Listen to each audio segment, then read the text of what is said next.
할렐루야. 오늘 밤도 주님이 우리와 함께 하시며 위로의 성령으로 임재해 주실 줄로 믿습니다. 다윗은 아말렉과의 전투에서 승리를 거두었지만 그 시간에 사울은 블레셋과의 전투에서 대패를 하게 됩니다. 사무엘상은 사울 왕의 시대를 끝내면서 마무리가 됩니다. 이제는 하나님이 세우신 새로운 이스라엘의 왕 다윗의 시대가 시작되는 것입니다. 우리는 본문의 사울의 마지막 모습을 통하여서 우리 자신의 신앙을 한번 돌아보기를 원합니다. 먼저 우리가 기억해야 할 것은 하나님의 심판은 분명히 있다라는 것입니다. 우리는 하나님의 심판을 멀게 생각할 경우가 많습니다. 심판이 지금 당장 내 눈앞에서 일어나지 않기 때문에 그런 생각을 하게 됩니다. 그런 생각을 하게 되면 우리는 자신의 삶에 대한 책임감이 약해지는 그런 결과가 초래됩니다. 심판이 아직 멀었다라고 생각하고 행여나 그 심판이 나에게 임하지 않을 거다라는 착각 속에서 스스로 때로는 좀 긴장을 늦추고 자기 마음대로 살아갈 수 있다는 것입니다.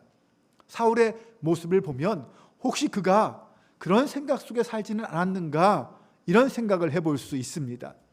사울이 이스라엘 왕으로 재임한 기간은 30여 년 정도 됩니다. 결코 짧지 않은 시간입니다. 그런데 그가 왕이 된 지 2년 만에 사무엘에게서 하나님이 당신을 버렸다, 당신의 왕위가 길지 않을 거다라는 말씀을 듣습니다. 그 말씀을 들은 다음부터 아마 이 사울은 굉장한 두려움 속에 살았을 것입니다. 언제 내 왕위가 끝날까라는 생각을 했겠죠. 그런데 시간이 지나도 10년이 지나고 20년이 지나도 그런 일이 다가오지 않는 거예요. 그렇게 지체되면서 자신에 대한 심판이 지체되면서 혹시나 자신에 대한 심판이 없는 건 아닐까라는 한날의 헛된 희망도 품었을 수 있습니다.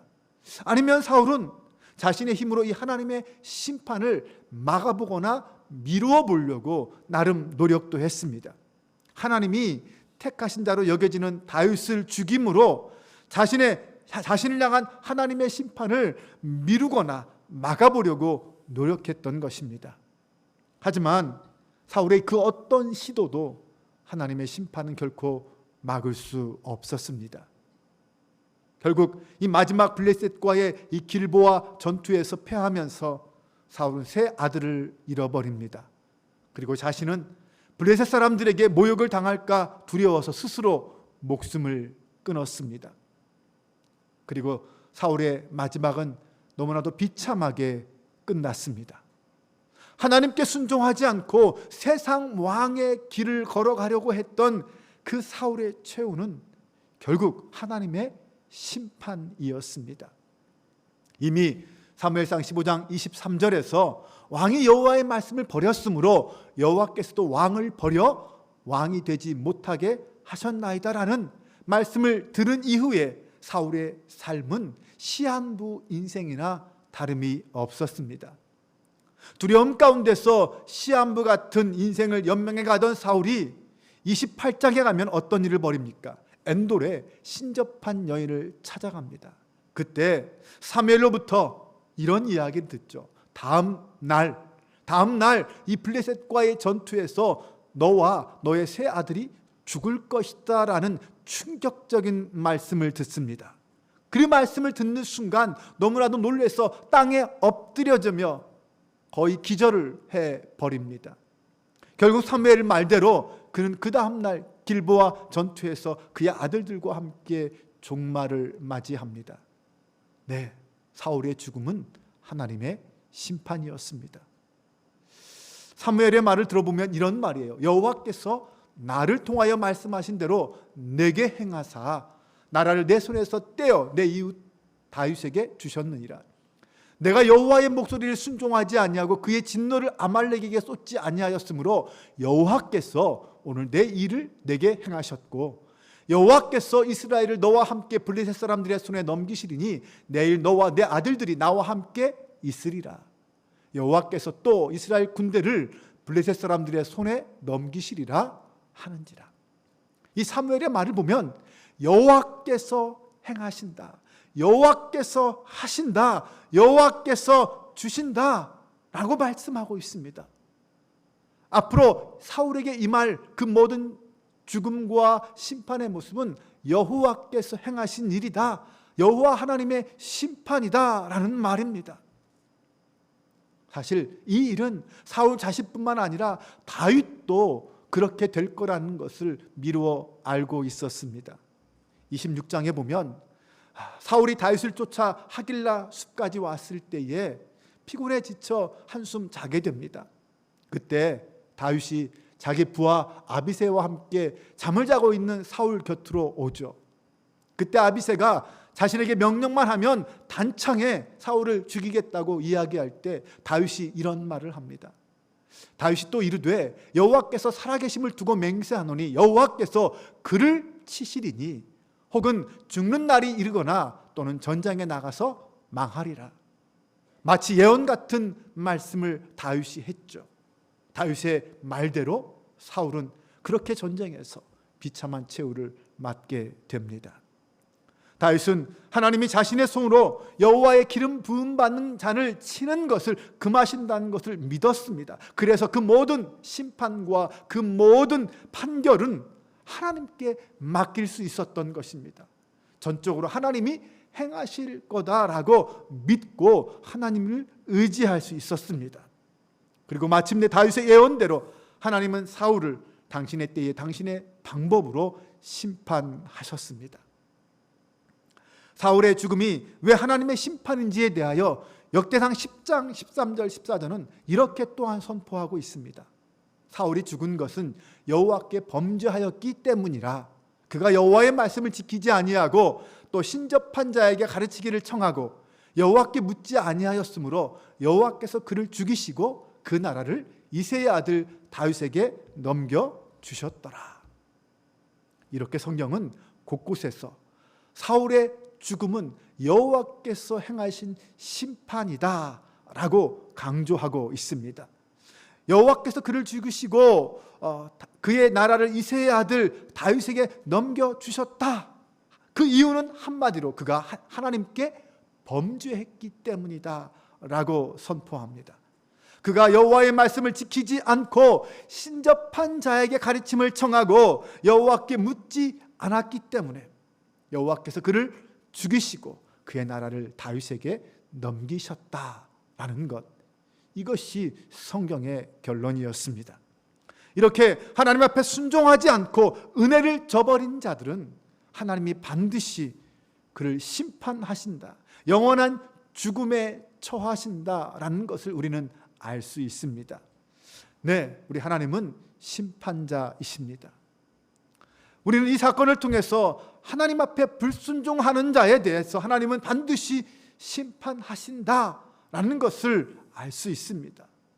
하나님은 사울뿐만 아니라 그의 아들들 그리고 그와 함께한 모든 신하들을 다 죽이셨습니다.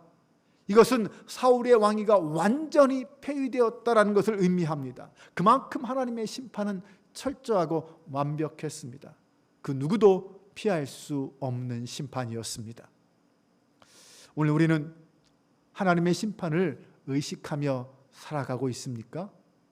여러분들은 하나님이 우리를 심판하실 거다라는 사실을 의식하며 신앙생활을 할까요? 매사에 정말 내가 하나님 앞에 서 있는 존재다, 코람되어 하나님 앞에서의 삶이다 라고 인식하며 살아가고 있습니까? 아니면 하나님의 심판을 부정하거나 내 때에는 오지 않을 거야, 이런 생각 속에 살고 있지는 않습니까? 만약 심판이 없다고 생각한다면 우리는 분명 방종하며 살 것이고 자기 자신을 위해 자기 마음대로 살아가게 될 것입니다. 세상 사람들은 심판을 있음을 알지 않기에 자기 욕심, 자기 욕망대로 살아가는 것입니다. 생과 사를 가르는 심판이든 우리의 삶을 평가하는 심판이든 분명한 것은 우리가 심판대 앞에 서게 될 것이라는 사실입니다. 이것이 성경의 진리입니다. 그날을 기억하며 살아가는 지혜가 오늘 저와 여러분에게 있기를 바랍니다. 두 번째, 불순종한 자에게 임하는 하나님의 심판은 참혹하고 철저했습니다. 사울에게 임한 심판은 단순한 죽음으로 끝나지 않았습니다. 그의 시신과 그의 갑옷마저 이 블레셋 사람들에 의해서 능욕당했습니다. 사울은 그의 생명뿐만 아니라 왕으로서 그 영광과 그리고 인간으로서의 그 마지막 존엄까지 정말 비참하게 다 잃어버렸습니다. 하나님은 지금 우리에게 하나님의 은혜를 저버린 자에게 임하는 심판이 얼마나 무서운지를 가르쳐 주고 계십니다. 여러분, 우리는 하나님을 두려워해야 합니다. 성도들에게 이 두려움은 하나님 앞에 서 있음을 자각하는 자연스러운 감정입니다. 거룩하신 하나님을 두려워하며 사는 것, 이것이 우리 신앙의 밑거름입니다. 하나님을 두려워하지 않는 자는 결국 멸망할 수밖에 없습니다.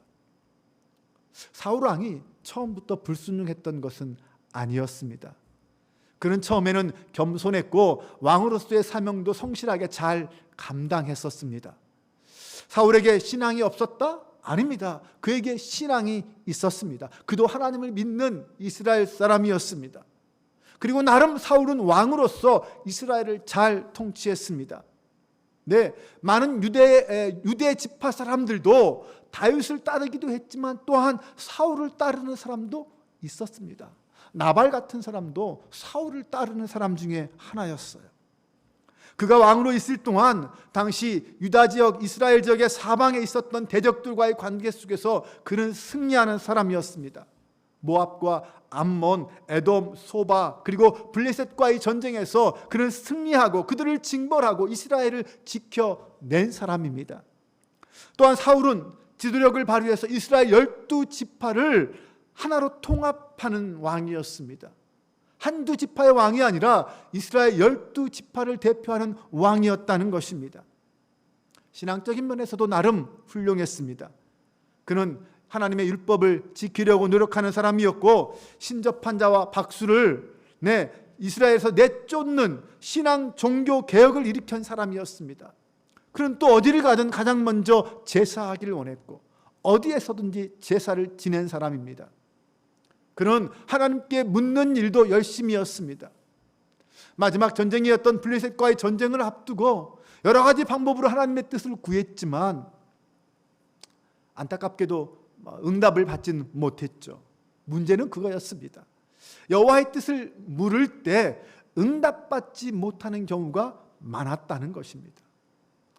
또한 묻다가 상황이 급변하게 되면 중도에 포기하고 다른 방법을 씁니다.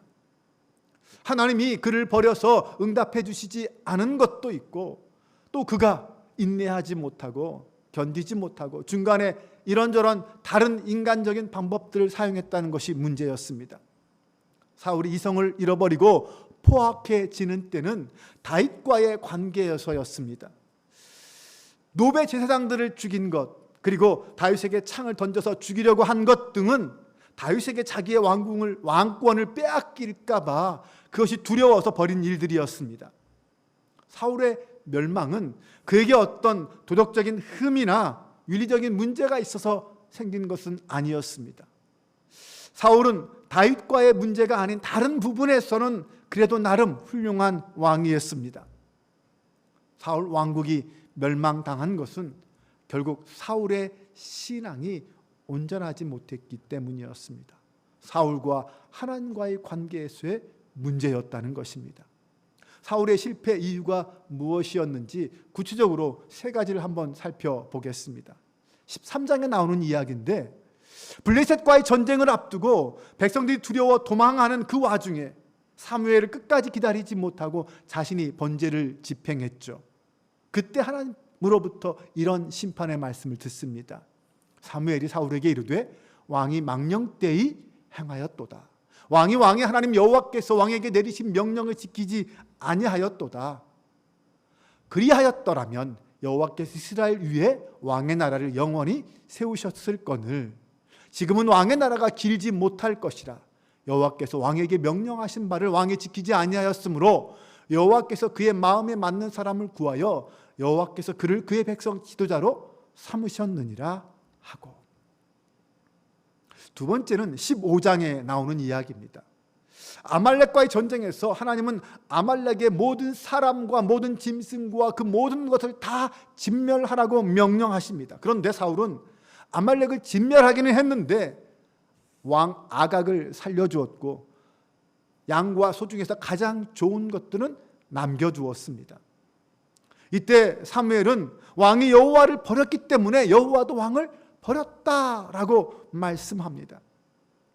세 번째는 28장에 나오는 이야기입니다.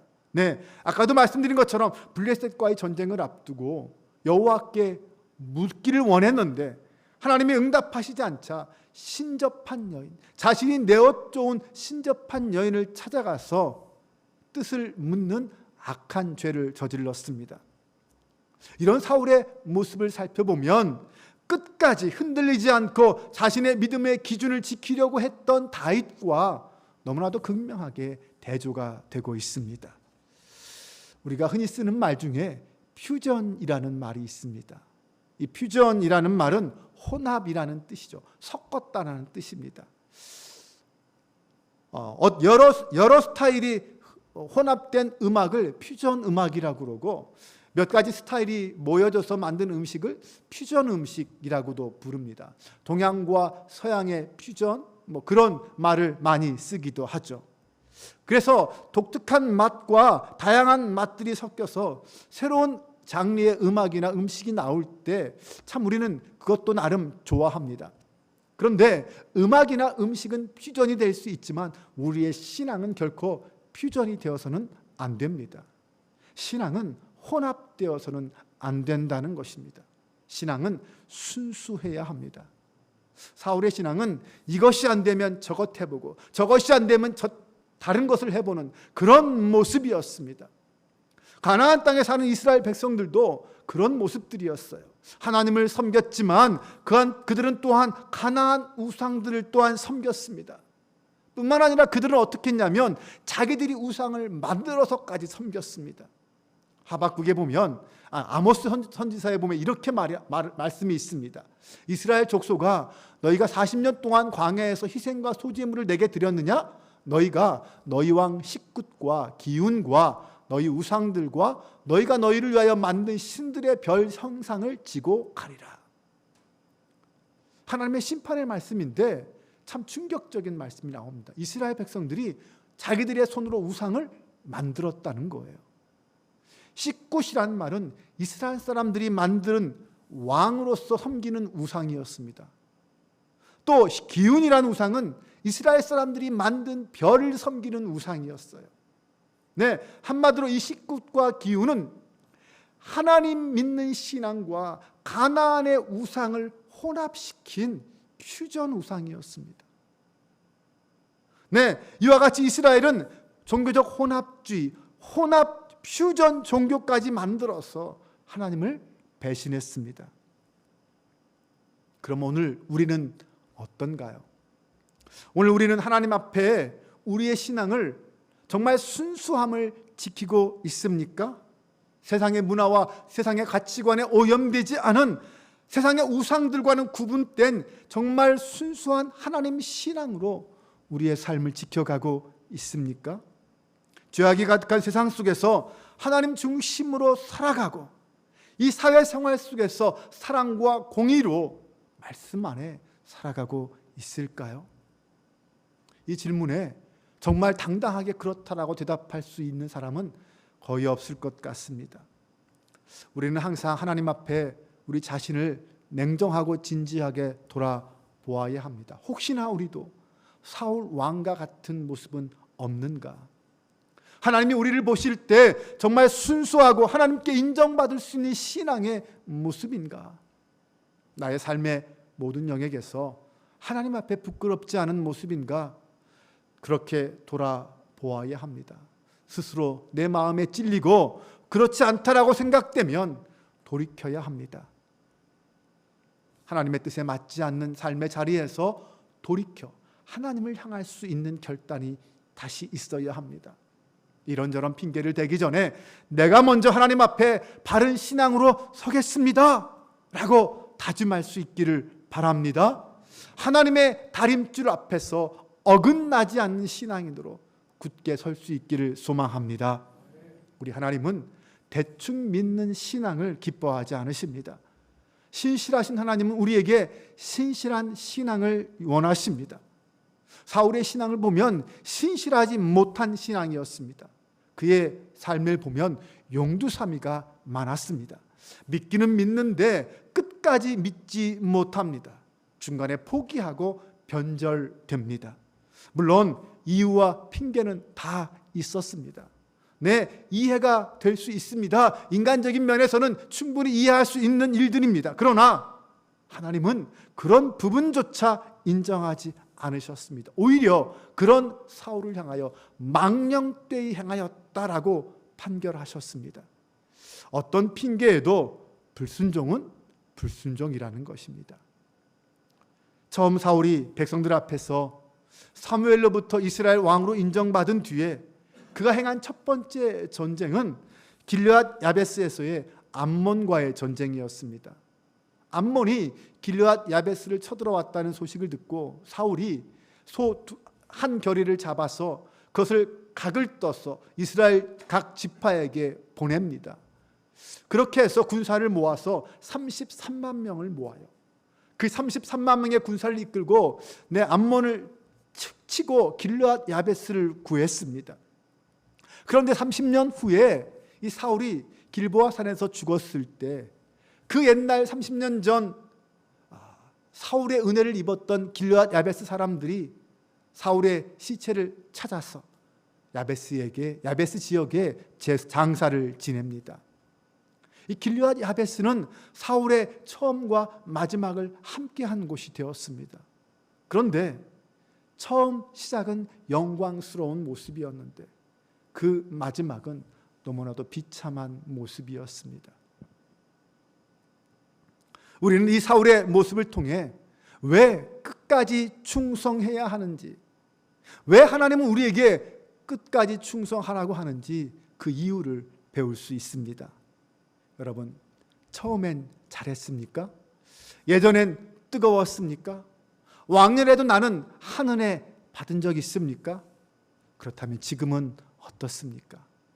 지금 나의 모습, 우리의 모습은 하나님 앞에 어떤 모습입니까? 지금도 처음 하나님을 의지해서 승리했던 그 길르앗 야베스의 그 모습을 지금도 가지고 있습니까? 아니면 비참한 죽음을 당할 수밖에 없는 불순종한 자의 모습으로 변질되었을까요?